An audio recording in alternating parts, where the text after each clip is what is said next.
Today we're going to talk about Jackie Ormes. She was born in 1911 and died in 1985. She is known as the first African American woman cartoonist. She was the creator of Torchy Brown in Dixie to Harlem. She started as a journalist, actually. She was one of the first, especially the first female African American cartoonist, but she actually presented African American women in a way that no other cartoonist in the papers had done previously. Her characters were usually high upper class women. They're very sophisticated. And so she was one of the first cartoonists to illustrate African Americans in that light, as far as being sophisticated and upper class. She's not only known for her cartoons, but also for her 1947 deal with the high-end Terry Lee doll company to create a deluxe doll on the likeness of one of her characters. And this doll came with upscale wardrobe, and she again exemplified something then, which some people call the pickaninny or mammy archetype, like the grandmother. It was almost making fun of African Americans, some would say. So this was a new way of portraying African American uh, women in cartoons, as well as creating toys that depicted African American women.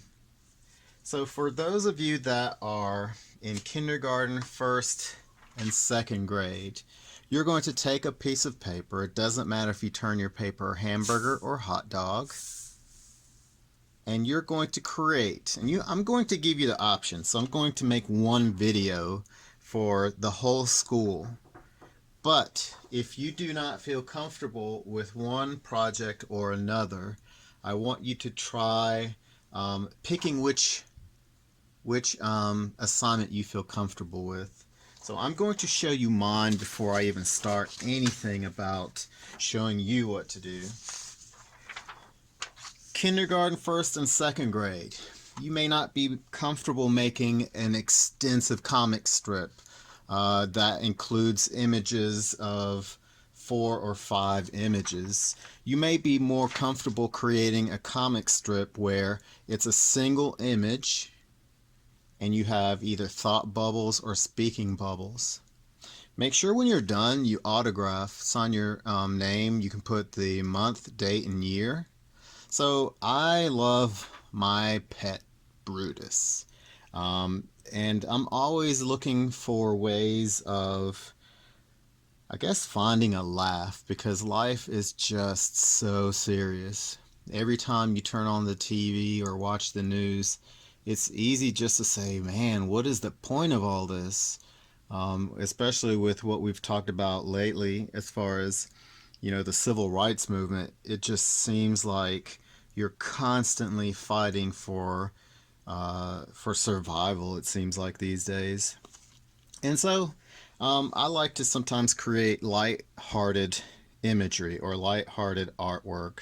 And so the story behind this is, every time I go anywhere, my dog decides that he wants to be a little lap dog. Now, in this cartoon, this is one image. I'm laying on the bed. You don't have to necessarily see a lot of the background, just a few hints, like this is a pillow, this is a pillow. I have on my little hoodie. And so I'm thinking, so here are my thought bubbles. I said, OMG, Brutus, you are not a lap dog. You are 82 pounds. And then Brutus is thinking, hey, Dad, you weren't really wanting to see TV, right? Or see the TV. Because every time he lays down, usually he lays across my face or lays on my chest, so I can't see anything anyway. And so the TV is at the foot of the bed. So for those of you that are doing this assignment, K1 and 2, this might be the way you want to go. And so to brainstorm, I'll brainstorm with you. And again, do not start with marker. I can because I have a dry erase or whiteout marker. So always start with pencil. I'm using marker so you can see, because if I use pencil, you won't necessarily be able to see. And this goes for the older students as well, the brainstorming. So you have to think about what kind of cartoon do I want to create? And my handwriting is horrible. Are you wanting to do something serious? Oops. I'm trying to think ahead.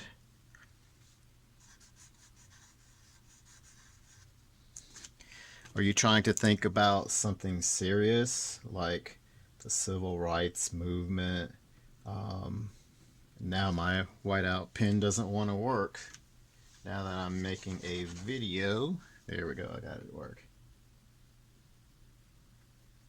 So you're trying to say something serious, like a political statement, which is fine because artists use satire to make light of politics. Are you trying to be comical? Maybe you're trying to be funny. If you're trying to be serious, what is your message? If you're trying to be funny, what are you making fun of? And sometimes artists can get away with things like comedians. Sometimes artists and comedians can make something serious funny.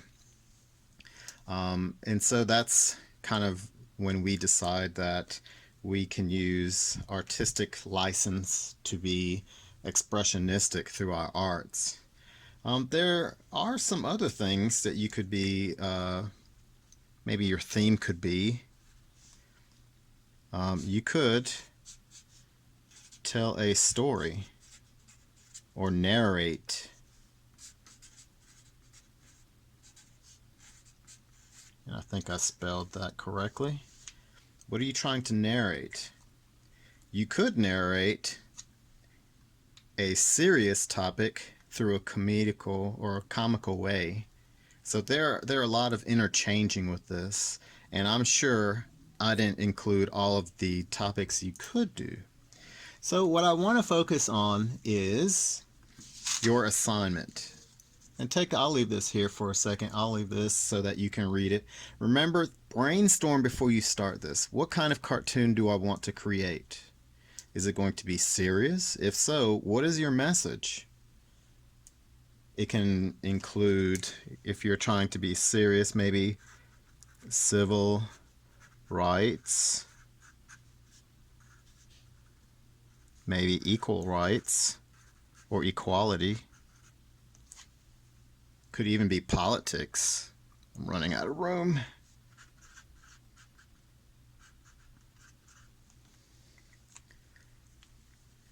And again, if you're trying to be comedical or comical, good grief, I can't even talk.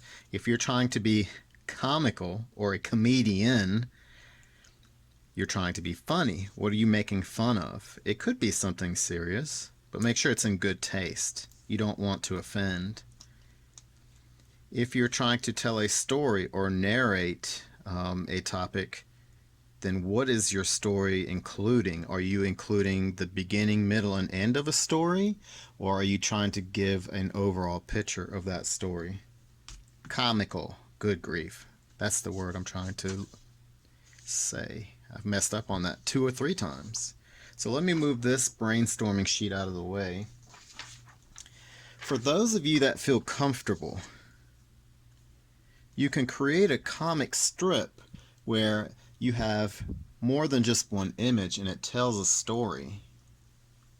So this kind of captures a mood or a snippet of a story.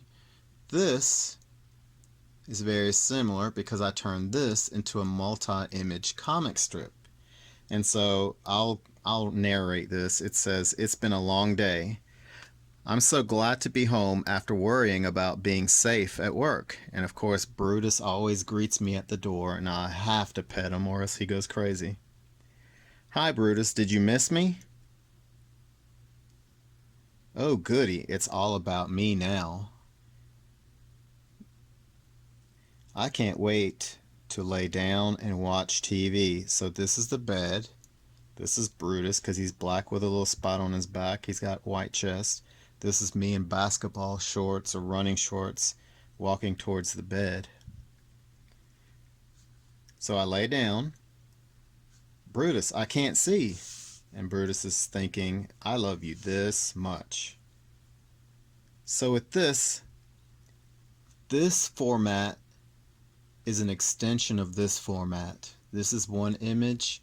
These are images in a sequence leading to this. If you're creating a one image cartoon, I really don't have to tell you a whole lot. You're just going to create one image. Your image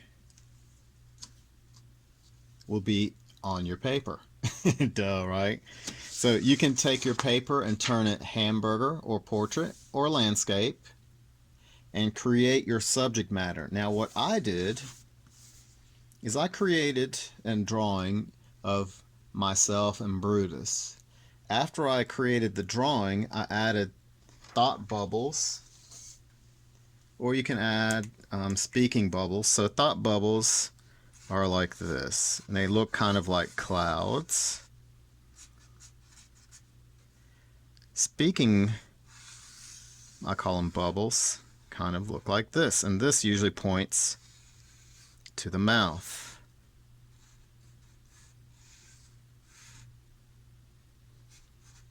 So speaking bubbles, you're talking, and this is not the whole face. "I am Mr. Lewis." So you can include this to express thoughts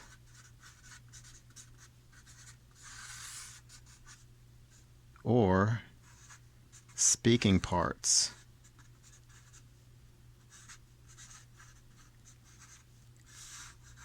Maybe your character is wanting to speak to the audience, or maybe another character in the comic. If your character is thinking something to themselves, but they want you, the reader, to know, then this is how you could say something without the other characters knowing. So it's like you're reading their minds.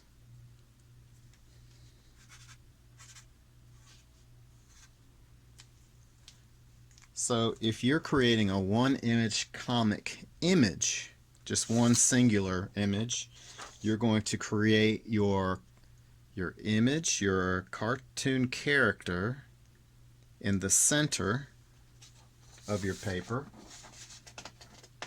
And by center, it doesn't have to be left or right.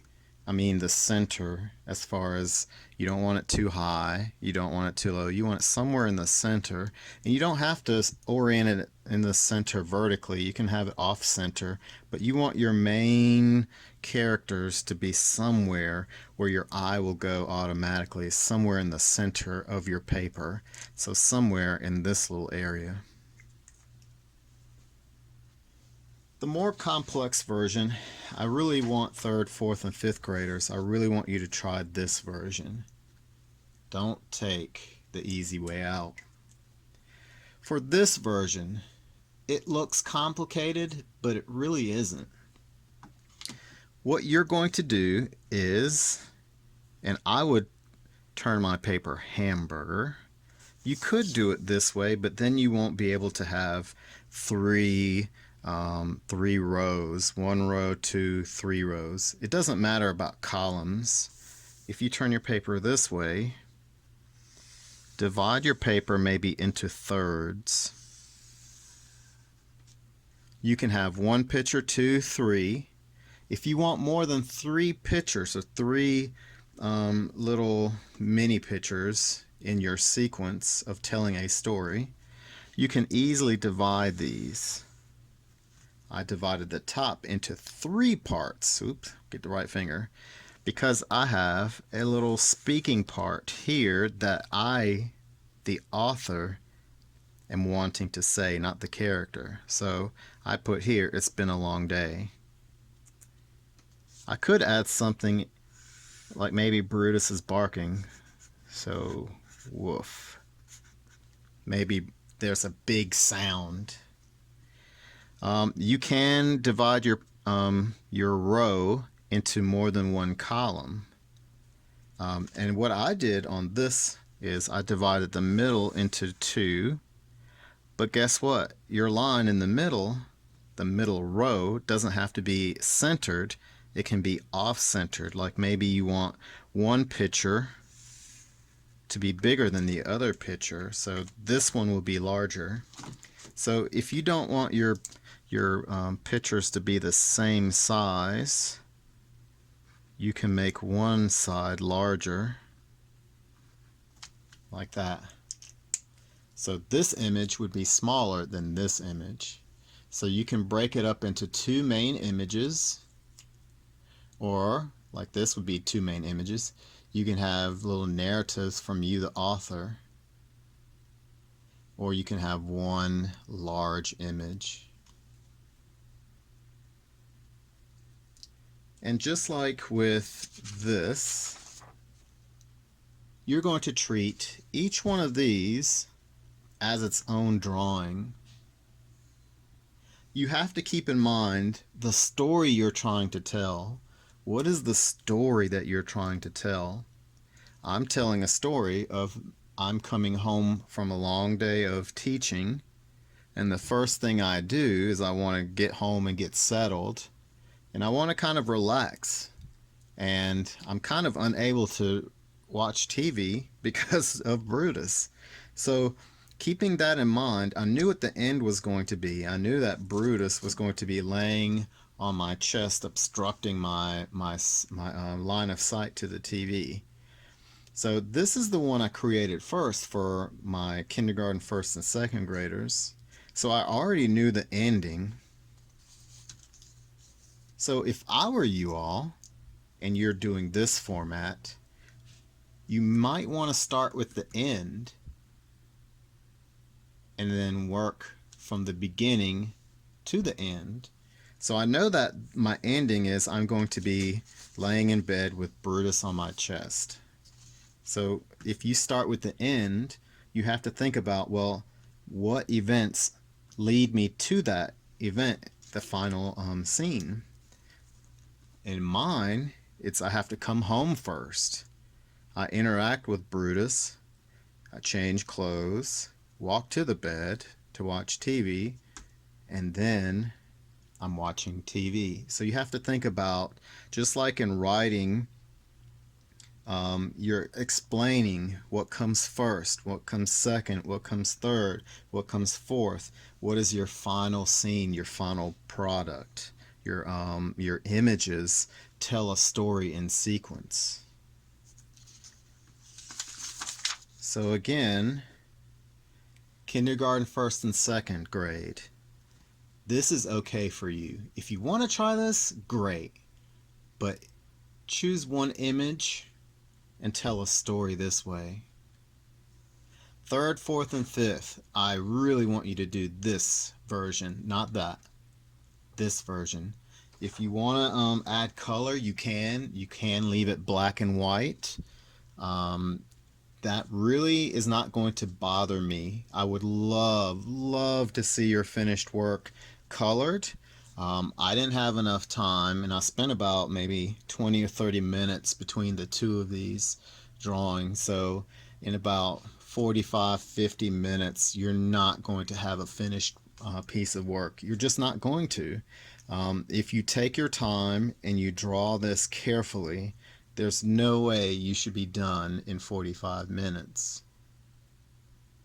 So those of you that have forgotten everything I've said, you're going to create a cartoon just like Jackie Ormes was a cartoonist. Your cartoon can be one image or it can be more than one image. If your cartoon is one image, that's all you have to worry about, this one image. And you can add thinking bubbles or speaking bubbles. If your comic is going to include many images, take your time and divide your paper and then start filling these in. I would start with the end and then figure out how to get to the end, the sequence of events. So this week, in continuation with Black History Month, we've talked about the first African American cartoonist, Jackie Ormes. And that is our lesson for this week. I hope you enjoy. I hope you are creative. I hope you take your time to do this correctly, neatly, carefully. And I hope that you send me your artwork. You can email your art to me by emailing it to my work email. And I've been sharing my email with you all for the last 2, 3, 4 weeks. It is all lowercase.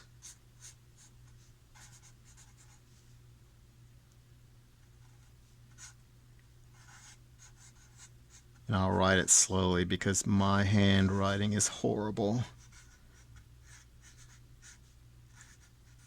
Richland1.org. William.Lewis@richland1.org. I would love to see your finished works. Send me your pictures. Make sure you add your name to the email. Add your name, and because I see 500 to 600 students, not only add your name, but your grade in the subject line or somewhere in that email. Name and grade. I don't necessarily need to see or have you explain your teacher's name, because if I have your name and grade, I can figure out which class you're in pretty quickly. But if you say, hi, my name is William, I am going to have to try to figure out what grade you're in and then your teacher's name. So make sure you email me at william.lewis@richland1.org. On the subject line, you can put your name and grade. Thank you all. See you later. Bye.